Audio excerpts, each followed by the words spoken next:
Nathan Caine is an assistant manager at a modest bank, and he begins his day like any other, waking up early, fixing a cup of coffee, and trudging off to a job that feels routine and uninspiring. He's in his mid-20s, tall and thin, with a polite smile that fades whenever his back is turned.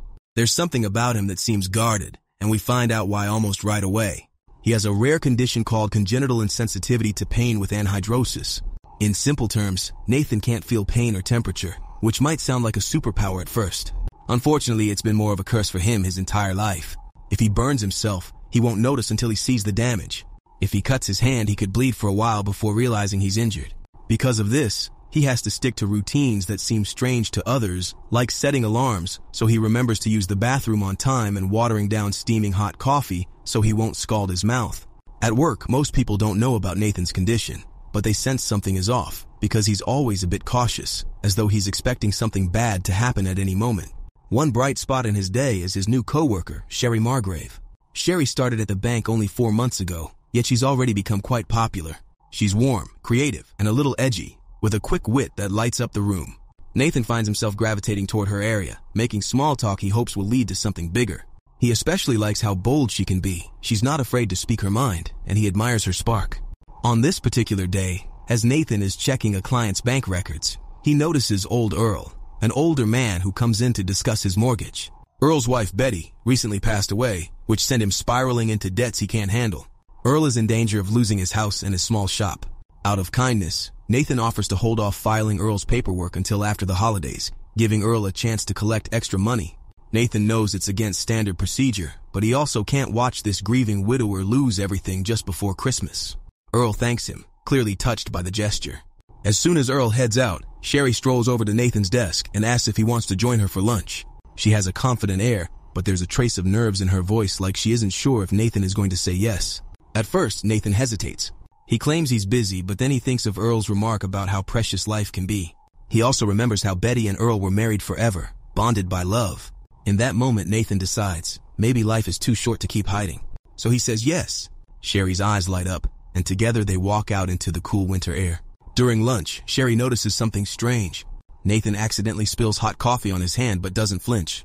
She already knew he seemed different, now she has a clue why. Nathan admits that he can't feel pain or heat. He's embarrassed, but Sherry seems more intrigued than horrified.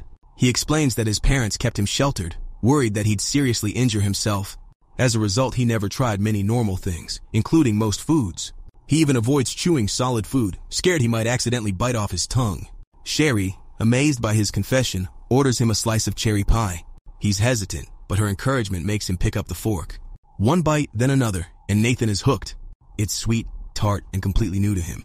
This moment feels like a small revelation. They laugh, and Sherry invites him to come see her art show later that night. Nathan agrees, thinking that maybe this is a start of a real connection. Later at home, Nathan plays online video games with his friend Roscoe Dixon. They've never met in person, but they chat daily through headsets. Roscoe is the complete opposite of Nathan, loud, chatty, unafraid to make jokes at his own expense. When Nathan tells Roscoe about Sherry's invite, Roscoe insists that Nathan can't let a chance for romance slip away. Nervous but determined, Nathan heads out to the gallery. He's dazzled by Sherry's work, semi-surreal portraits that capture raw emotion and vulnerability. She uses hints of real-life struggle in her art, hinting at personal scars. After the show, they run into an old classmate of Nathan's, a jerk who used to bully him and call him Novocaine because the kids found out about his condition. This bully tries to show off, belittling Nathan, but Sherry won't stand for it. She buys a round of drinks, secretly telling the bartender to spike the bully's shot with ghost pepper sauce. Within seconds, he's coughing and sputtering, practically breathing fire. Sherry and Nathan slip away, laughing all the while. They end up going to his house where they share a night of passion. For Nathan, it's his first real experience of physical intimacy. Even though he can't feel pain, he can still feel a sense of closeness and warmth. He notices the faded scars on Sherry's sides and realizes she's had her own traumas, but neither of them pushes the subject yet. Instead, they hold on to each other. In the morning, Christmas Eve begins bright and early, and Nathan has this new sense of hope. He's excited to tell Sherry how happy he is, but the workday starts off like any other busy bank lines, the hum of holiday music playing overhead.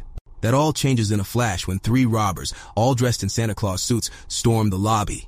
They're led by a violent man named Simon, alongside his partners Andre and Ben. They fire shots into the ceiling, demanding that everyone get down. Nigel, the bank manager, tries to keep calm but refuses to give them the vault code. Without hesitation, Simon shoots him in the head, horrifying everyone. Sherry cries out, and Simon slaps her across the face to show he's serious. He points his gun at Nathan next. Terrified for Sherry's life, Nathan gives them the code. The robbers loot the vault, stuffing cash into big bags. But they don't stop there. They also take Sherry hostage, dragging her out of the bank while leaving behind bodies and wounded officers. The police who arrive outside are gunned down as well. Chaos erupts, and sirens echo across the street. Nathan, in shock, sees an injured cop bleeding badly. He rushes over, using his belt as a tourniquet to stop the bleeding. Then, desperate to save Sherry, he grabs the cop's gun and car. He speeds off after the getaway vehicle, weaving in and out of traffic, his mind a blur of fear and adrenaline. He's never done anything like this before, but losing Sherry is unthinkable. Unfortunately, he's not a skilled driver under pressure. He crashes the car in an alley, bailing out just as flames start flickering from the engine block. Footsteps echo nearby. Nathan spots one of the robbers, Ben, running through a restaurant's back entrance. He pursues him into the kitchen, where pots are bubbling and the staff is shouting in panic. A struggle breaks out. Ben tackles Nathan against a row of metal shelves. The gun slips from Nathan's hand and lands in a deep fryer. Without hesitation, Nathan shoves his hand into scalding hot oil to grab it. The pain would be unimaginable to most people, but Nathan can't feel the burn. Ben, stunned, tries to wrestle away the gun, but Nathan manages to squeeze the trigger. The shot hits Ben in the head, killing him instantly. Horror washes over Nathan. He stares at the body, then vomits from the shock of taking a life. His hand covered in oil looks gruesome, but he barely notices. That's when he snaps into a survival mode. He takes a picture of Ben's tattoo, a distinctive piece that might help him figure out who these guys are. He sends it to Roscoe, hoping his friend can dig up info on local tattoo shops. Maybe that can lead him to the other robbers. Meanwhile, Detectives Mincy and Coltrane arrive at the crime scene. They see the destruction, the dead cop, and they learn that Nathan Caine is somehow involved. Eyewitnesses say he chased after the robbers in a squad car and vanished. Mincy gets hold of Nathan on the phone and warns him that it's dangerous to keep playing vigilante. She also reveals that, from the evidence, it looks like Nathan could be a suspect, possibly an inside man who helped plan the heist. Nathan, furious, insists that he's just trying to rescue Sherry and that the police aren't moving fast enough. Mincy, soft-spoken but firm, doesn't seem entirely convinced, yet she tells him to stay alive if he can and keep her updated. Exhausted and bleeding, Nathan staggers over to Earl's shop. Earl's eyes widen when he sees Nathan's injuries. He helps pull a bullet out of Nathan's arm, astonished when Nathan doesn't scream or flinch. Nathan then hands Earl a wad of stolen cash he grabbed in the chaos, telling him to use it to save his home. Earl is too stunned to refuse. He looks at Nathan with a mix of gratitude and alarm. It's clear that Nathan's crossing lines he never would have before. We jump to Simon and Andre, who are holed up in an auto body shop. They're both worried that Ben hasn't come back. We discover a twist. Sherry is actually Simon's sister, and she was in on the robbery from the start. She got a job at the bank months ago so she could find out the vault code. Her role was to pretend to be a frightened hostage so the plan would look legit. However, she's outraged that Simon killed the manager, which was never part of the plan. She only wanted to steal the money, not shed innocent blood. Simon doesn't seem to care about her moral objections. Nathan, following up on the tattoo lead, heads to a dingy shop run by a rough man named Zeno. Roscoe's online sleuthing found that Zeno designed Ben's tattoo. Nathan tries to press Zeno for information, but the tattoo artist and his assistant get suspicious. They assume Nathan is trouble. Zeno lunges for a gun, and Nathan leaps forward, only to get whacked across the face. The assistant tries to join the fight but ends up accidentally knocked out when Zeno's fist clips him. Glass shatters when Nathan is thrown against a mirror. Desperate, Nathan smashes his fists into the broken glass, lodging large shards in his knuckles. It's a horrifying sight, but he uses them like improvised blades. He slashes Zeno's face, blinding him. Finally, the man spits out that Ben and Andre were living in a doomsday prepped house on the outskirts of town. Nathan thanks him. He quickly scrawls the address, which Roscoe also confirms, onto his own arm using the tattoo gun. Across town, Simon taps into a police scanner and learns that Ben has been killed by some skinny guy in a suit. Andre is enraged to hear that his brother is dead. Meanwhile, Sherry realizes it must be Nathan and tries to hide her fear that he's coming for them. Andre grabs a shotgun and storms off to find Ben's killer. Nathan, in the meantime, drives to the booby-trapped house. Barbed wire lines the exterior, and homemade tripwires cover the yard. The place is exactly what you'd expect from paranoid criminals. As soon as Nathan steps inside, an arrow fires from a hidden mechanism, burying itself in his thigh. He stares at the protruding shaft, not feeling a thing. Then a snare trap yanks him upside down, leaving him dangling from the ceiling, phone slipping from his pocket. He calls Roscoe in a panic, telling him he's stuck and that a furious robber might be on the way. Roscoe hesitates, worried about the legal implications.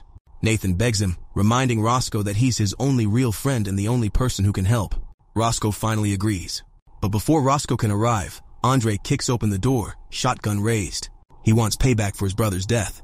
He starts torturing Nathan, trying to rip out his eye. Nathan pretends to be in agony to buy time. Just when Andre is about to inflict real damage, Roscoe bursts in. Roscoe tries to tackle Andre and a wild tussle follows.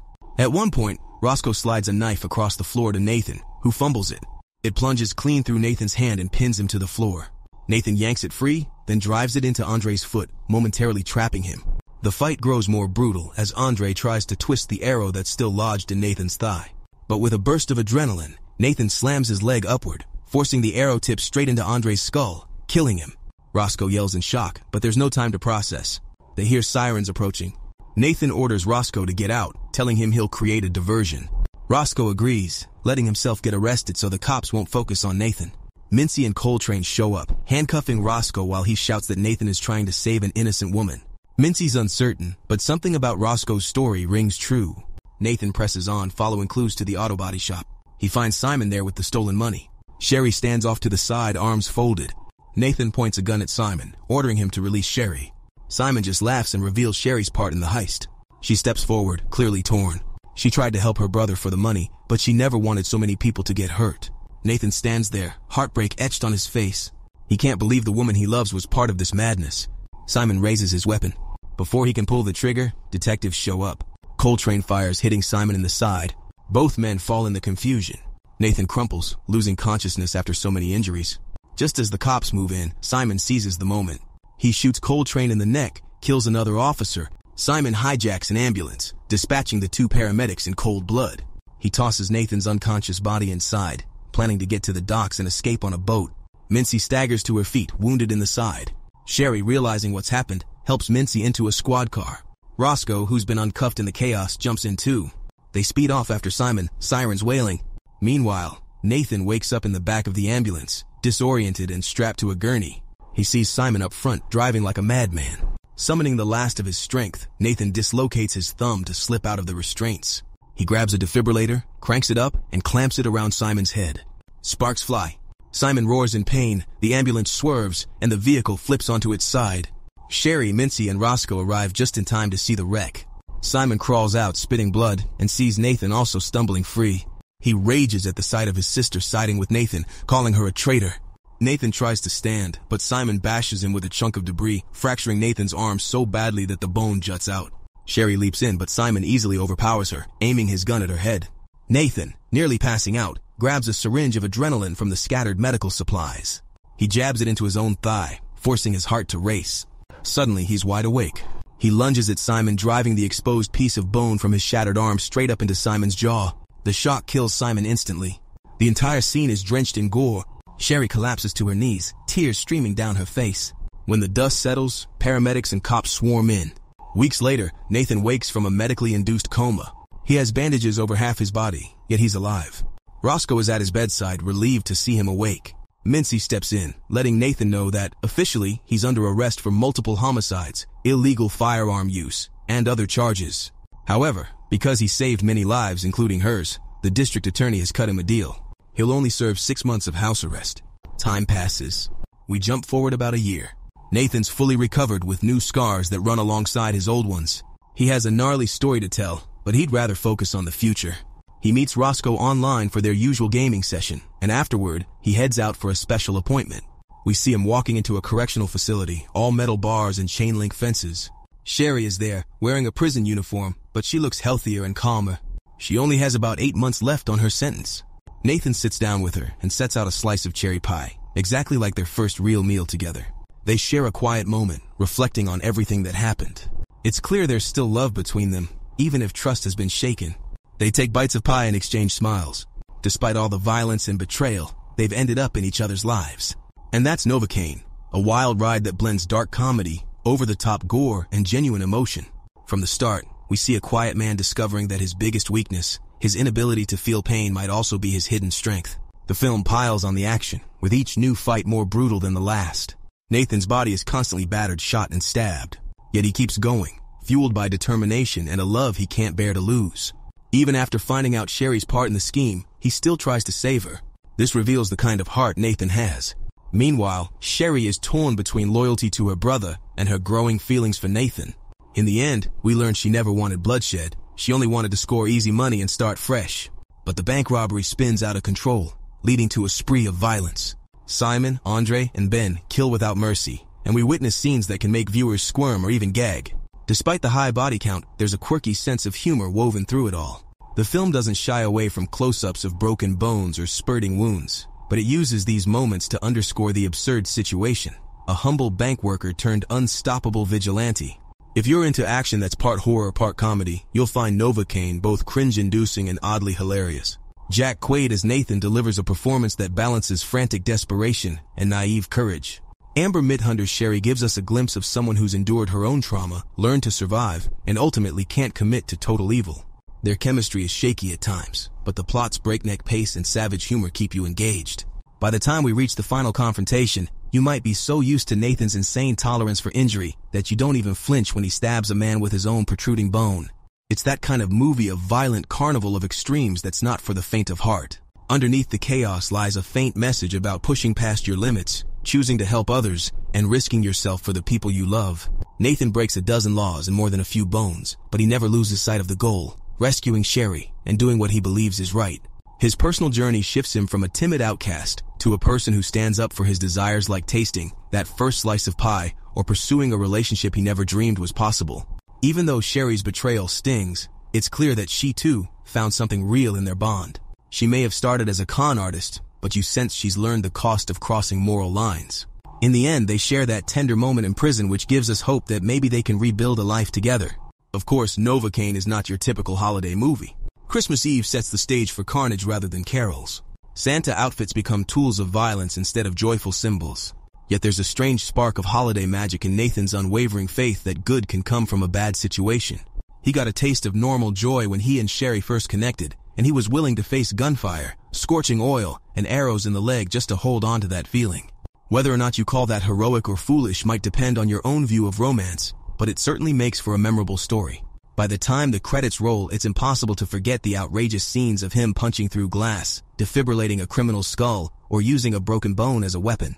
Yet the film's final image is gentle. Nate and Sherry sitting with a slice of cherry pie between them, trying to carve out a future in spite of it all. It's a fitting end for a story that flirts with both horror and hope.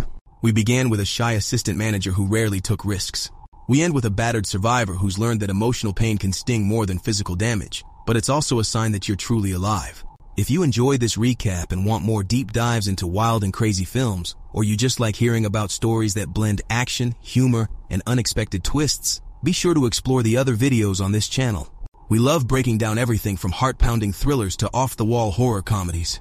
Don't miss your chance to discover new favorites, revisit cult classics, or get a spoiler-free taste of the latest releases. Subscribe and watch more of our videos, because there's always another insane cinematic ride waiting just around the corner.